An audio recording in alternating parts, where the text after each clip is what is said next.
And now it's time to create some tables inside of our database. We're going to look at the three main methods of creating tables, and to do that, if you'll go to your student folders, inside the Lesson 4 Creating Tables folder, you're going to see a blank version of the Swift Office Mart database. So I'm going to open that from this menu here. Please don't follow me in doing this. Go ahead to the student folders. This file is going to continue to update and change as you go, and it may be that you'll need to get the newest version from the student folders, and this is pointing backwards. It's okay for me right now, though. Aha. Well, kids, many of you are going to see this dialog box, whether you're in the office or at home, because it's talking about a technology that's associated with the Office products, but it comes from the Windows Update menu. Even if you had your IT team in the office, or if you were diligent at home, installed the brand new 2003 Office Suite and did all the updates that are available for it, and believe me, even though it's a few months old, it already has several little improvements and tweaks that have been done to it that you can download from the Microsoft Office Update site.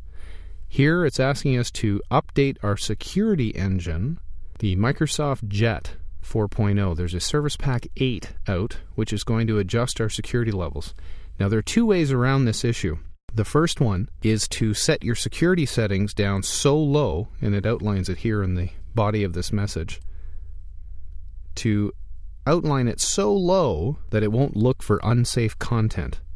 You might think it's kind of strange that we just made this database, it's our own, and it's calling it unsafe. Well, unfortunately, Microsoft technologies are so widespread that a lot of people have looked to attack your computer via some very intelligent and useful services that they've included inside the Office Suite and inside of Windows, and they've had to block those attempts at attack by adjusting their software, adjusting the way things work without affecting the functionality for you.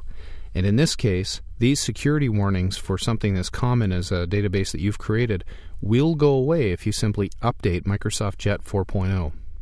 So I think the solution that I'm going to suggest and walk you through is actually going to the Windows Update site. And again, even if you've done all your updates for the Office Suite, this will not be included. This is an explicit Windows update.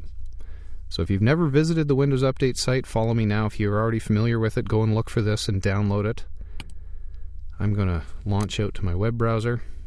If this is your first time going to the Windows Update site, then you will be asked whether or not you want to allow the engine to run on your computer. You'll see this little line right now describing that. It's telling you to go ahead and click yes.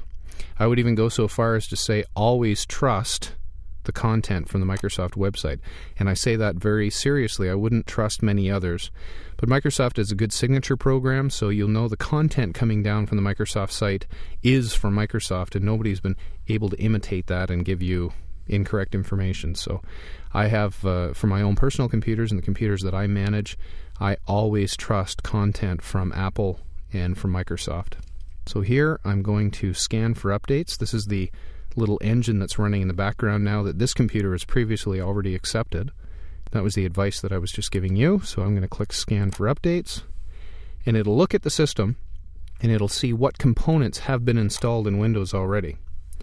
When you get a notification saying that Windows needs to be updated, it's usually these critical updates. As you can see, we have no critical updates that need to be installed. But here under the Windows XP updates, these are optional updates, you're still going to find some important things.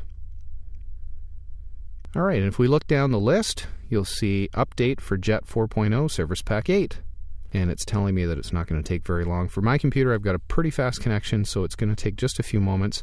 If you have a slower connection, you can wait to do this, but it's constantly going to be warning you about these unrealistic security warnings. So I'll say Add, and Review and Install Updates.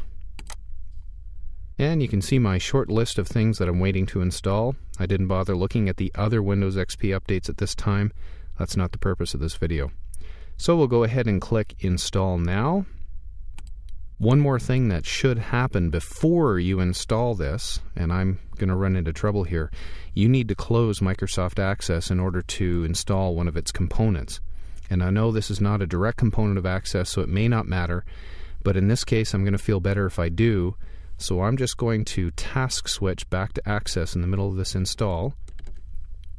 I did that with the Alt key and close down access, just in case Jet needs to do something in the way of integrating with one of the components of Access. It's always a good idea when you're updating something to shut down everything you can. In this case, we're not updating Windows, it's just the application that we're running, so we'll want to shut down that application. And there we go. Installation complete. Update for Jet 4 services is complete. And we can exit this site.